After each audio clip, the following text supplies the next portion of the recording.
ಈ ಒಂದು ವಿಡಿಯೋದಲ್ಲಿ ನಾವು ನಿಮ್ಮ BCom 6th semester management account subject ನಲ್ಲಿ ಕೇಳುವಂತ 5 ಅಂಕದ ಪ್ರಮುಖ ಪ್ರಶ್ನೆ ಫಂಡ್ಸ್ ಫ್ರಮ್ ಆಪರೇಷನ್ ಇದರ ಮೇಲೆ ಪ್ರಶ್ನೆ ಕೇಳಿದಾಗ ಯಾವ ರೀತಿ ಬಿಡಿಸಬೇಕು ಮತ್ತು ಇದರ ಫಾರ್ಮ್ಯಾಟ್ ಏನಿರುತ್ತೆ ಅದರ ಬಗ್ಗೆ ಡಿಸ್ಕಷನ್ ಮಾಡೋಣ. ಸೊ ಒಂದು ಎಕ್ಸಾಂಪಲ್ ತಗೊಂಡಿದ್ದೀನಿ, calculate funds from operation. So ಅದ್ರ ಬಗ್ಗೆ ಡೀಟೇಲ್ಸ್ ಕೊಟ್ಟಿರ್ತಾರೆ, ಎಲ್ಲ ಟ್ರಾನ್ಸಾಕ್ಷನ್ಸ್ ಕೊಟ್ಟಿರ್ತಾರೆ. ಮೊದಲು ಫಾರ್ಮ್ಯಾಟ್ ಡಿಸ್ಕಷನ್ ಮಾಡೋಣ. ಸೊ ಫಾರ್ಮ್ಯಾಟ್ ಏನಿರುತ್ತೆ ಅಂದ್ರೆ ಒಂದು ಪ್ಲಸ್ ಮಾಡೋದು, ಒಂದು ಮೈನಸ್ ಮಾಡೋದು. ಇಲ್ಲಿ ಕೊಟ್ಟಿರುವಂತಹ ಟ್ರಾನ್ಸಾಕ್ಷನ್ ನಲ್ಲಿ ಯಾವುದು ಪ್ಲಸ್ ಯಾವುದು ಮೈನಸ್ ಇಷ್ಟೇ ನೆನ್ಪಿಟ್ರೆ ಸಾಕು. ಮೊದಲ ಐಟಮು, ಸೊ ಯಾವಾಗ ಕ್ವಶನ್ ಅಲ್ಲಿ closing profit and loss account ಇರುತ್ತೆ ಅದನ್ನ ಪ್ಲಸ್ ನಲ್ಲಿ ಹಾಕ್ತಿವಿ, ಯಾವುದು opening profit and loss account ಇರುತ್ತೆ ಅದನ್ನ ಮೈನಸ್ ನಲ್ಲಿ ಹಾಕ್ತಿವಿ. ಸೆಕೆಂಡ್ ಫಾರ್ಮ್ಯಾಟ್, ಕ್ವಶನ್ ಅಲ್ಲಿ ಯಾವ್ದಾದ್ರು ಅಸೆಟ್ ಮೇಲೆ ಡೆಪ್ರಿಸಿಯೇಷನ್ ಕೊಟ್ಟರೆ ಅದನ್ನ ಪ್ಲಸ್, ಅಪ್ರಿಸಿಯೇಷನ್ ಕೊಟ್ಟರೆ ಅದನ್ನ minus. Next format, intangible asset ಅಂದ್ರೆ goodwill, patent, preliminary expenses ಇವುಗಳನ್ನ ರಿಟರ್ನ್ ಆಫ್ ಅಂತ ಕೊಟ್ಟರೆ ಆಡ್ ನಲ್ಲಿ ಹಾಕ್ತಿವಿ, ಇವುಗಳಿಗೆ ಕ್ರಿಯೇಟೆಡ್ ಅಂತ ಕೊಟ್ಟರೆ ಲೆಸ್ ನಲ್ಲಿ ಹಾಕ್ತಿವಿ. Next reserves and premium, general reserve ಅಥವಾ ಪ್ರೀಮಿಯಂ ನ ಟ್ರಾನ್ಸ್ಫರ್ ಅಂತ ಕೊಟ್ಟರೆ ಪ್ಲಸ್ ನಲ್ಲಿ ಹಾಕ್ತಿವಿ, ವಿತ್ಡ್ರಾ ಅಂತ ಕೊಟ್ಟರೆ ಮೈನಸ್ ನಲ್ಲಿ ಹಾಕ್ತಿವಿ. ನೆಕ್ಸ್ಟ್ ಸೇಲ್ ಆಫ್ ಅಸೆಟ್, ಯಾವುದೇ ಅಸೆಟ್ ನ ಮಾರಿದಾಗ ಲಾಸ್ ಆದ್ರೆ ಅದನ್ನ ಪ್ಲಸ್ ನಲ್ಲಿ, ಪ್ರಾಫಿಟ್ ಆದ್ರೆ ಅದನ್ನ ಮೈನಸ್ ನಲ್ಲಿ ಹಾಕ್ತಿವಿ.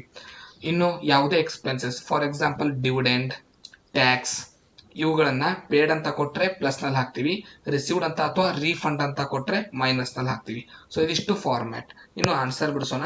ಹೆಡ್ಡಿಂಗ್ ಫಂಡ್ಸ್ ಫ್ರಮ್ ಆಪರೇಷನ್ ಅಂತ ಹಾಕ್ತಿವಿ. ಸೊ ಅದರಲ್ಲಿ 3 ಕಾಲಮ್ ಬರುತ್ತೆ, particular, inner column rupees, outer column rupees. Question ಅಲ್ಲಿರುವಂತಹ ಮೊದಲು closing profit and loss account ನ ನೀವು ಔಟರ್ ಕಾಲಮ್ ನಲ್ಲಿ ಬರಿಬೇಕು.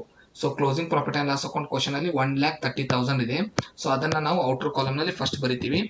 ಇನ್ನು ನೆಕ್ಸ್ಟ್ 2 ಹೆಡ್ಡಿಂಗ್ ಹಾಕೊಂತೀವಿ, ಒಂದು ನಾನ್ ಆಪರೇಟಿಂಗ್ ಎಕ್ಸ್ಪೆನ್ಸಸ್, ಒಂದು ನಾನ್ ಆಪರೇಟಿಂಗ್ ಇನ್ಕಮ್, ಪ್ಲಸ್ ಮತ್ತು ಮೈನಸ್ ಹೆಡ್ಡಿಂಗ್ ಹಾಕ್ತಿವಿ.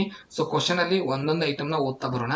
ಮೊದಲನೇ ಐಟಮ್ ಏನಿದೆ, profit and loss account balance on 1st April 2018. So ಇದು opening profit and loss account, ಯಾಕಂದ್ರೆ ಅಲ್ಲಿ ಏಪ್ರಿಲ್ 1st ಡೇಟ್ ಇದೆ. ಇದು opening profit and loss account ಆಗಿರೋದ್ರಿಂದ ಓಪನಿಂಗ್ P&L ಅಕೌಂಟ್ ನಾವು ಎಲ್ಲಿ ಫಾರ್ಮೆಟ್ ಪ್ರಕಾರ ತೋರಿಸ್ತೀವಿ ಅಂದ್ರೆ ಲೆಸ್ ನಲ್ಲಿ ತೋರಿಸುತ್ತೇವೆ. ಸೊ ಮೈನಸ್ ನಲ್ಲಿ ನಾನು ಏನ್ ಮಾಡ್ತೀನಿ, opening profit and loss account amount ನ ಹಚ್ತೀನಿ. 27,000 ಕ್ವಶನ್ ಅಲ್ಲಿ ಅಮೌಂಟ್ ಇದೆ. ಇನ್ನು ನೆಕ್ಸ್ಟ್ ಬಂದ್ಬಿಟ್ಟು ಡೆಪ್ರಿಸಿಯೇಷನ್ ಚಾರ್ಜ್ ಕೊಟ್ಟಿದ್ದಾರೆ. ಸೊ ಡೆಪ್ರಿಸಿಯೇಷನ್ ಬಂದ್ರೆ ಫಾರ್ಮ್ಯಾಟ್ ಪ್ರಕಾರ ನಾವು ಪ್ಲಸ್ ನಲ್ಲಿ ಹಾಕಬೇಕು. So depreciation format plus, appreciation ಇದ್ರೆ ಮೈನಸ್.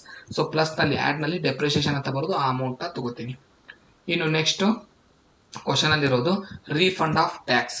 ಸೊ ಕ್ವಶನ್ ಅಲ್ಲಿ ರಿಸೀವ್ಡ್ ಅಥವಾ ರೀಫಂಡ್ ಅಂತ ಬಂದ್ರೆ ಮೈನಸ್, ಒಂದ್ ವೇಳೆ ಪೇಡ್ ಅಂತ ಬಂದ್ರೆ ಪ್ಲಸ್. ಸೊ ಇದನ್ನ ಮೈನಸ್ ನಲ್ಲಿ ಹಾಕ್ತೀನಿ. Refund of tax 15,000. ಕ್ವಶನ್ ಅಲ್ಲಿ ನೆಕ್ಸ್ಟ್ ಐಟಮ್ ಏನಿದೆ, good will return of. Good will, patent, preliminary expenses ಇವು ಮೂರನ್ನ ಇಂಟ್ಯಾಂಜಿಬಲ್ ಅಸೆಟ್ ಅಂತ ಕರಿತೀವಿ. ಇವುಗಳು ರಿಟರ್ನ್ ಆಫ್ ಬಂದ್ರೆ, ಸೊ ರಿಟರ್ನ್ ಆಫ್ ಬಂದ್ರೆ ನಾವು ಅದನ್ನ ಪ್ಲಸ್ ನಲ್ಲಿ ತಗೋತೀವಿ. ಒಂದ್ ವೇಳೆ ಕ್ರಿಯೇಟೆಡ್ ಅಂತ ಇದ್ರೆ good will created, preliminary expenses created, return of ಬದಲಿ ಕ್ರಿಯೇಟೆಡ್ ಅನ್ನು ವರ್ಡ್ ಇದ್ರೆ ಮೈನಸ್ ನಲ್ಲಿ ತಗೋತೀವಿ. ಈಗ ಪ್ಲಸ್ ನಲ್ಲಿ ಹಚ್ಚಬೇಕು. ಆಡ್ ಹೆಡಿಂಗ್ ನಲ್ಲಿ ಗುಡ್ ವಿಲ್ ಅಂತ ಬರೆದು 20,000 ರುಪೀಸ್ ನ ತಗೋತೀನಿ. ಗುಡ್ ವಿಲ್ ಆಯ್ತು. ನೆಕ್ಸ್ಟ್ ಫಾರ್ಮ್ಯಾಟ್ ಡಿವಿಡೆಂಡ್ ರಿಸೀವ್ಡ್ ಅಂತ ಇದೆ. ಸೊ ಪೇಡ್ ಇದ್ರೆ ಪ್ಲಸ್, ರಿಸೀವ್ಡ್ ಇದ್ರೆ ಮೈನಸ್. ರಿಸೀವ್ಡ್ ರೀಫಂಡ್ ಅಂದ್ರೆ ಒಂದೇ. ಸೊ ಮೈನಸ್ ನಲ್ಲಿ ಏನ್ ಮಾಡ್ತೀನಿ, ಡಿವಿಡೆಂಡ್ ರಿಸೀವ್ಡ್ ಅಂತ ಬರೆದು 5,000 ರುಪೀಸ್ ಅಮೌಂಟ್ ನ ಎಂಟ್ರಿ ಮಾಡ್ತೀನಿ. ಇನ್ನು transfer to general reserve. Question ಅಲ್ಲಿ ಟ್ರಾನ್ಸ್ಫರ್ ಅಂತ ಬಂದ್ರೆ ಅದನ್ನ ಪ್ಲಸ್ ನಲ್ಲಿ ಹಾಕ್ಬೇಕು, ವಿತ್ ಡ್ರಾ ಅಂತ ಬಂದ್ರೆ ಅದನ್ನ ಮೈನಸ್ ನಲ್ಲಿ ಹಾಕ್ಬೇಕು. ಸೊ ಟ್ರಾನ್ಸ್ಫರ್ ಇದೆ ಕ್ವಶನ್ ಅಲ್ಲಿ, ಆಡ್ ನಲ್ಲಿ ಪ್ಲಸ್ ನ ಹೆಡ್ಡಿಂಗ್ ನಲ್ಲಿ ಟ್ರಾನ್ಸ್ಫರ್ ಟು ಜನರಲ್ ರಿಸರ್ವ್ ಅಂತ ಬರೆದು ಕ್ವಶನ್ ಅಲ್ಲಿರುವಂತಹ 12,000 ಅಮೌಂಟ್ ನ ಎಂಟ್ರಿ ಮಾಡ್ತೀವಿ. ಇನ್ನು loss on sale of machinery. So loss ಇದೆ ಕ್ವಶನ್ ಅಲ್ಲಿ. ಕ್ವಶನ್ ಫಾರ್ಮ್ಯಾಟ್ ಪ್ರಕಾರ ಒಂದ್ ವೇಳೆ ಏನಾದ್ರು ಕ್ವಶನ್ ಅಲ್ಲಿ ಪ್ರಾಫಿಟ್ ಬಂದ್ರೆ ಅದನ್ನ ಮೈನಸ್ ನಲ್ಲಿ ಹಾಕ್ತಿವಿ, ಲಾಸ್ ಬಂದ್ರೆ ಪ್ಲಸ್ ನಲ್ಲಿ ಹಾಕ್ತಿವಿ. ಇಲ್ಲಿರೋದು ಕ್ವಶನ್ ಅಲ್ಲಿ ಲಾಸ್ ಇದೆ, ಪ್ಲಸ್ ನಲ್ಲಿ ಹಾಕ್ಬೇಕು. ಆಡ್ ಹೆಡ್ಡಿಂಗ್ ನಲ್ಲಿ ನಾ ಏನ್ ಮಾಡ್ತೀನಿ, ಲಾಸ್ ಆನ್ ಸೇಲ್ ಅಂತ ಬರೆದು 4,000 ರುಪೀಸ್ ತೋರಿಸ್ತೀನಿ. ಸೊ ಇನ್ನು ಲಾಸ್ಟ್ ಐಟಮ್ ಪ್ರಾಫಿಟ್ ಇದೆ. ಸೊ ಲಾಸ್ ನ ಅಪೋಸಿಟ್ ಅಂದ್ರೆ ಈಗ ಮೈನಸ್ ನಲ್ಲಿ ಪ್ರಾಫಿಟ್ ನ ತೋರಿಸಬೇಕು. ಸೊ ಮೈನಸ್ ನಲ್ಲಿ profit on sale of building ಅಂತ ಬರೋದು 9,000 ಅಮೌಂಟ್. ಸೊ ಕ್ವಶನ್ ಅಲ್ಲಿರೋ ಎಲ್ಲಾ ಟ್ರಾನ್ಸಾಕ್ಷನ್ ಮುಗಿದ ನಂತರ ಟೋಟಲ್ ಮಾಡ್ಕೋಬೇಕು. ಪ್ಲಸ್ ಹೆಡ್ಡಿಂಗ್ ನ ಟೋಟಲ್ ಏನಿದೆ 66,000 ಇದೆ. ಮೈನಸ್ ಹೆಡ್ಡಿಂಗ್ ನಲ್ಲಿರೋ ಎಲ್ಲ ಅಮೌಂಟ್ ನ ಹೆಡ್ಡಿಂಗ್ ಟೋಟಲ್ 56,000 ಇದೆ.